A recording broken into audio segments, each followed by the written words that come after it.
Hello everyone, and welcome to our video presentation of B2C business.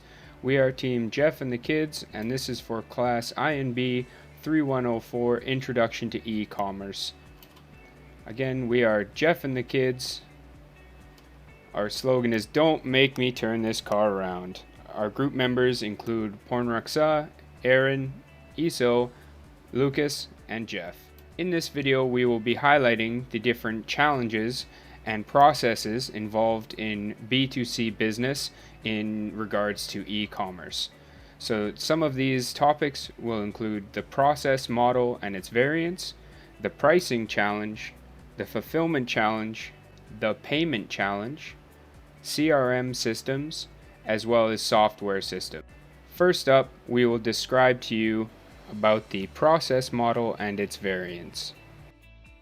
Okay, so what is B2C? B2C, or business to customer, is when a business sells goods directly to a customer. What we're looking into today is the process by which business sells goods to the customer online, from the very beginning to the very end. It all begins when the customer orders products from an online shop. It will be processed in an enterprise resource planning or ERP system. In this step, the sales order will be verified. After that, the merchant packs, ships, and prepares the billing, after which the order will be confirmed. If the products are available in the quantity the customer has ordered, it will be delivered to the customer's provided address. The process starts when the customer becomes active. They might use search engines to gain information. They would identify which product to buy, decide on a provider, and make their final decision. The seller can also initiate the process by sending their existing customer an email on offers or new products. They can also advertise on search engines or on social media. The seller might also employ the use of cookies to create a customer profile. It allows detailed access statistics. By analyzing customers' behavior, you can get information such as hits, transaction data, duration and course of sessions, and content of shopping baskets. The technology of e-commerce also allows one-to-one marketing, creating a specialized customer experience by using a CRM system, which Iso will elaborate more in this video. Next is the initiation step. An electronic shopping cart is provided, and the customers will always know how much they have to pay before proceeding, and they can also choose to buy or not to buy at all without making a fuss. Then comes the contract conclusion step. The customer has to be identified with name and contact data. The addresses for shipping and billing the invoice, as well as the payment date, must be selected. The seller will run a solvency check which checks the financial capability of the customer. Usually this only takes a few seconds or minutes. Next is delivery and fulfillment. When the goods are available and the order is confirmed, delivery can be made at the customer's provided address. As the customer cannot always be home, the delivery time must be coordinated. This process is completed when the delivery is confirmed by the customer. After the delivery, depending on whether the customer paid before or after the delivery, the billing and invoicing would be different. The seller also has to consider and follow tax regulations. Lucas will elaborate more on the payment method later on in this video. Another important step is the service and support step. If the product has a problem, it must be dealt with swiftly. A frequently asked questions section can also help save a lot of time on both sides. Next, with Aaron on the pricing challenge. Hello everyone, I am here to discuss the pricing strategies in e-commerce business. I'll be mainly talking about the types of pricing strategies which are introduced in our course book, then move on to further talk about the reasons for price dispersion. Overall, in our course book, there are 3 types of pricing strategies: the supplier's price setting, the auction, and the individual negotiation. So our first strategy, the supplier's price setting. In this strategy, suppliers will be the one to consider and set the price for their own products, and the customers will make a take it or leave it decision. The problem of this strategy is that for a supplier, it is easy for them to reduce the price at any time, but extremely hard for them to increase it due to the price dispersion. So what is a price dispersion? Price dispersion in economics is a variation or differences in price among the sellers of the same item. I'll be talking more about this later on, but let's first finish the strategies.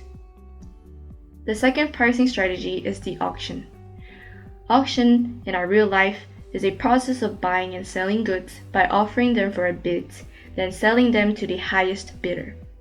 Basically, the customer who offers the highest amount of money gets the product. And this is what we normally know about real-life auctions. However, it is slightly different in e-commerce business.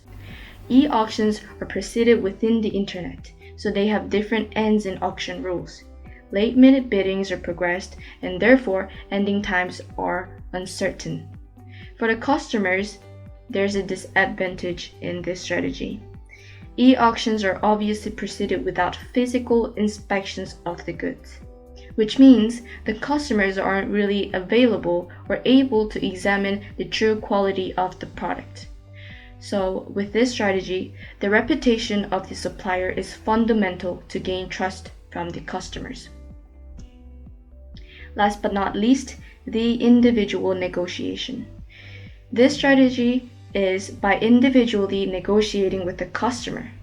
Basically, the prices are set by both the supplier and the customer. Now, there are so many pricing strategies depending on which products or service you are offering and to which place or targets you are aiming to. It is important to know the price strategies so that you can directly capture customers' value. There are several pricing strategies that are provided in this book, so you can take a look at it if you're interested in it. Now, coming to an end, I would like to finish by talking about the reasons of price dispersion. Most of the strategies in e-commerce that I have introduced to you lead to a price dispersion. Like I said earlier, price dispersion is when different sellers offer different prices of the same items. But in economic theory, there is the law for one price, meaning in idealized markets, the same kind of products are to be sold at a specific price. But as we all know already, this does not take place in an actual marketplace. Now then, why doesn't this take place? What are the main reasons for the price dispersion? Main reason for the price dispersion is that the suppliers aren't interested in the ideal market that is introduced in economic theory. All that they are interested in is to impress customers as if they are offering unique products or service and to be presented differently from their competitors. Their ultimate objective is to stop the customer from further searching and make them feel as if they have already found the best offer for what they need. Now it's time to deliver goods to the customer.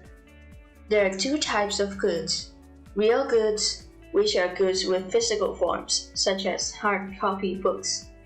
There are also digital goods which do not have physical forms, such as Kindle books. Let's take a look at the delivery of real goods. The delivery process can be an own function or an outsourcing process. Take this as an example.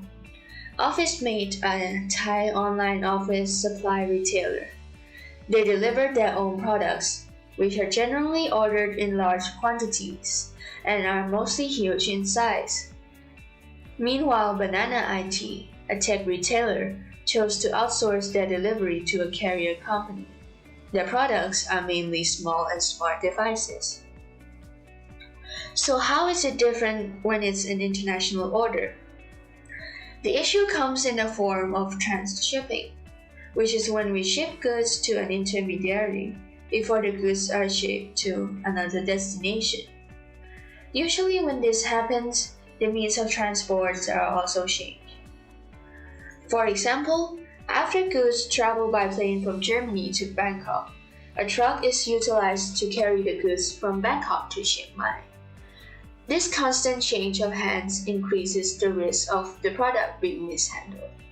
To minimize the chance of shipment problems, the merchant should take good care to pack the goods properly and clearly define who is responsible for the shipment costs and transportation damages. Another important reminder is that you have to adhere to the tax and custom requirements for both the home country and the target country. For example, when delivering DVDs to Thailand, the customer is required to pay 35% of the product price for customs and also 7% for VAT. The customer and the seller can previously agree on who is going to be responsible for the tax clearly. After all these steps are followed through, the carrier delivers the product to the customer at the provided address. As I previously mentioned, another type of goods is digital goods, such as ebooks or software. They can easily be exploited if not protected from unauthorized usage. So the Software and Information Industry Association creates a model of software distribution for companies to follow as guidelines, which I will briefly explain. Firstly, the software products such as Microsoft Office is provided by the software supplier. Secondly, the product is registered at the clearing organization, which handles the whole process of transaction, and then a unique product identification number is generated. Then it is transferred to a specific digital warehouse called Box of Bits or BOB.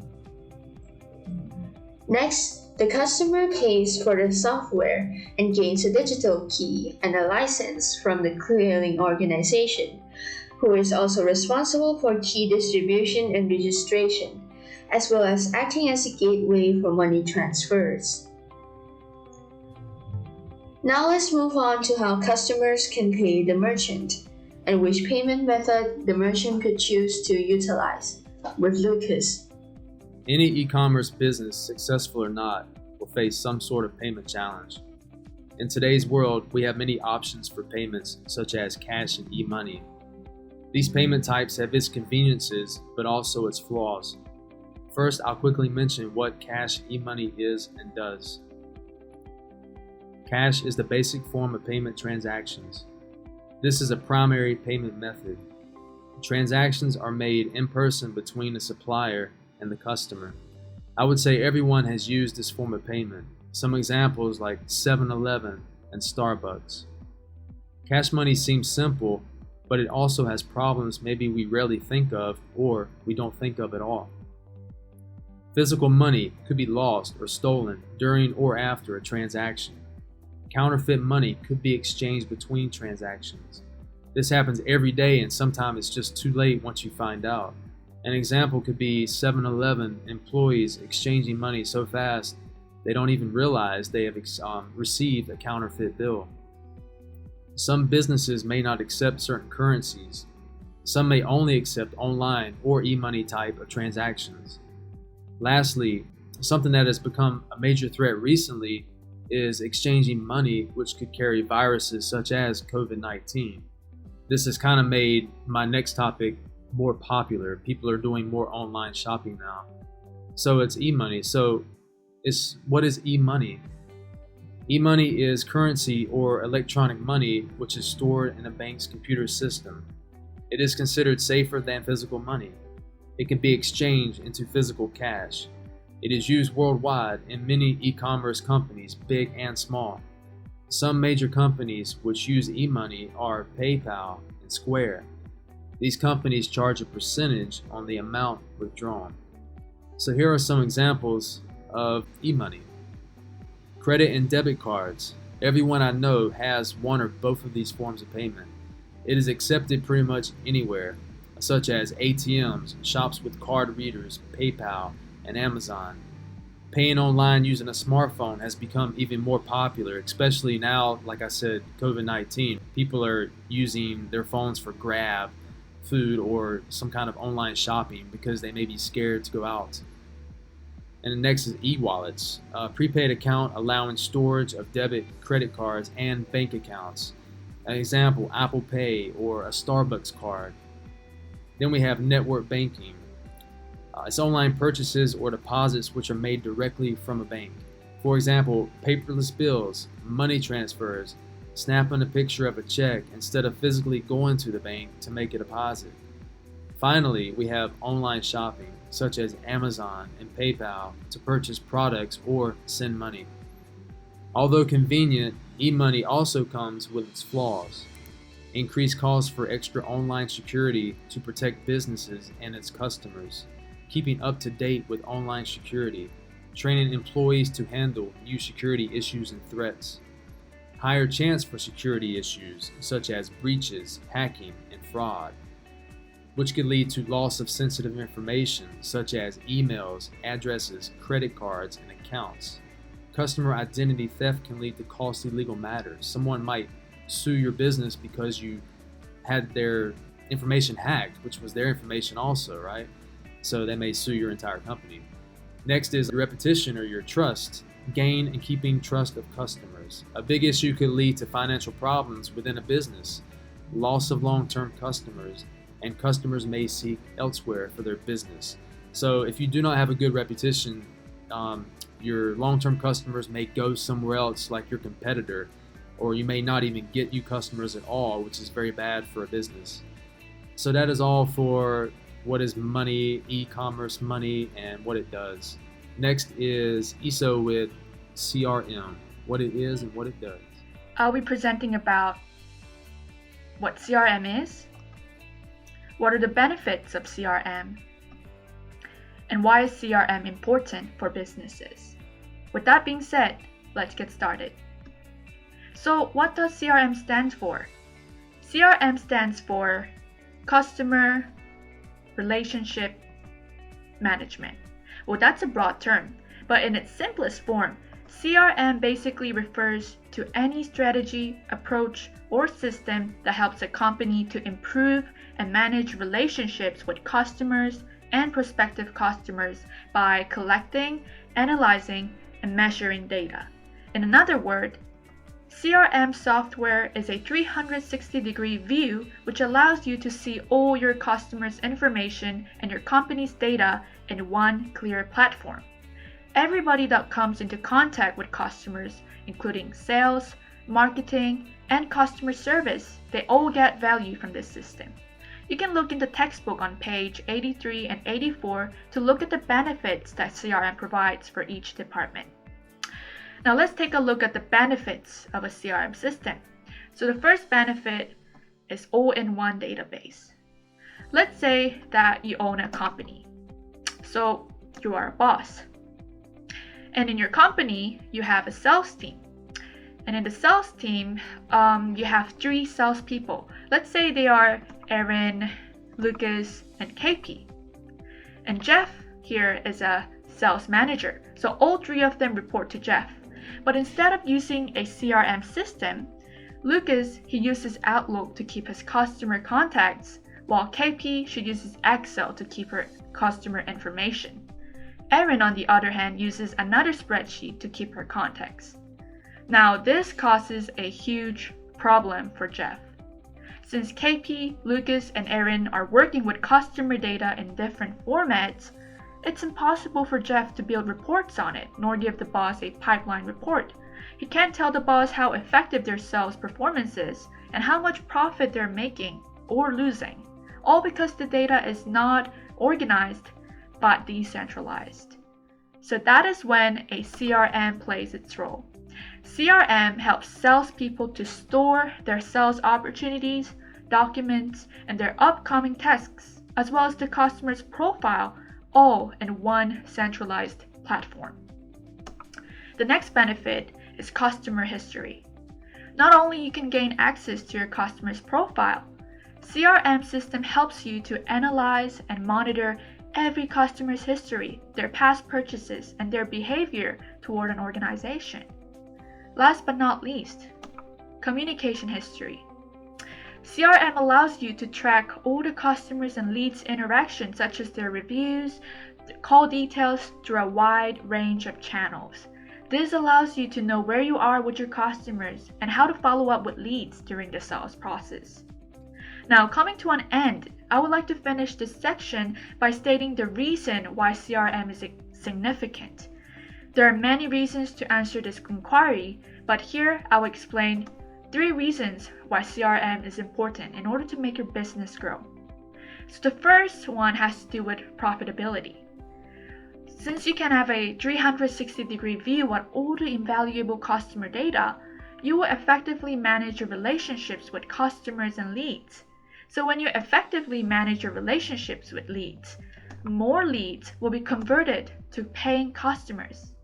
And when you nurture your relationships with your customers, they will end up becoming your advocates. This will all lead to more sales, and more sales, it means more profit. Next reason has to do with productivity. CRM takes care of the administrative works, leads follow-ups, and manage customer records. This helps you to save time for more productive activities. Last but not least, improve in customer service. A CRM system stimulates reminders to a sales team to follow up a lead or a customer at the right time. And within a system, there's a feature called a screen pop, as you guys can see on the slides. Screen pop is a window that automatically pops on an agent's desktop, showing all the customer's information as soon as they receive a call. This allows the agent to professionally deliver excellent customer service at any time. So that was it for CRM. For next in this video, Jeff is going to explain further on software systems. Lastly, we will be taking a look at the different software systems a business will utilize in order to provide a streamlined buying process for their customers. These are the main components that each e-commerce site will have.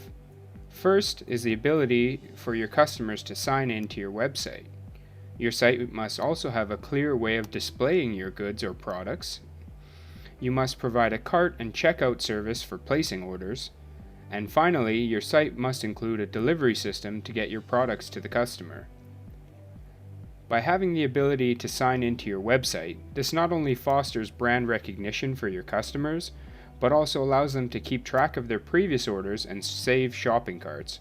Most importantly, however, this allows you to collect your customers' emails in order for future promotional activities. Having all of your products organized in an easy-to-see manner is also very important for brand recognition. This helps to add legitimacy to your site, as a professional layout can aid in creating customer confidence. It's also important in order for your customers to connect with your products easily, streamlining the purchase decisions. Each website must include a cart as well as a checkout for purchases. Not only is this a way for your customers to keep track of their order and any pricings involved, but this is also a great way to introduce add-on products or promotions at the point of sale. By providing your customers with multiple options for delivery, it can go a long way to meeting their needs. For example, if your site only offers standard shipping, someone who needs the product in a more timely manner might be forced to shop elsewhere. Therefore, it's beneficial to provide multiple options for delivery. The next crucial component to a functioning e-commerce site is the procurement process. This is where you will be getting your products from and how they will be delivered to your customers. Things to consider would be the requisitions and orders, as well as the receipts and invoice processing and tracking for your customers to track their orders after their purchase. Having a streamlined requisition process is paramount in order to ensure your orders are making their way to their customer in a timely manner. Whether it be inventory that you hold on site or ship directly to the customer from the factory in a drop shipping method. Knowing what supplier will fit your needs is an important system for any e-commerce business. After purchasing a product from your site, the customer must be provided with a detailed receipt of their products or services, both for their records as well as your business. It's a good idea to also provide some sort of package tracking for your customers to reduce the amount of inquiries in regards to delivery status.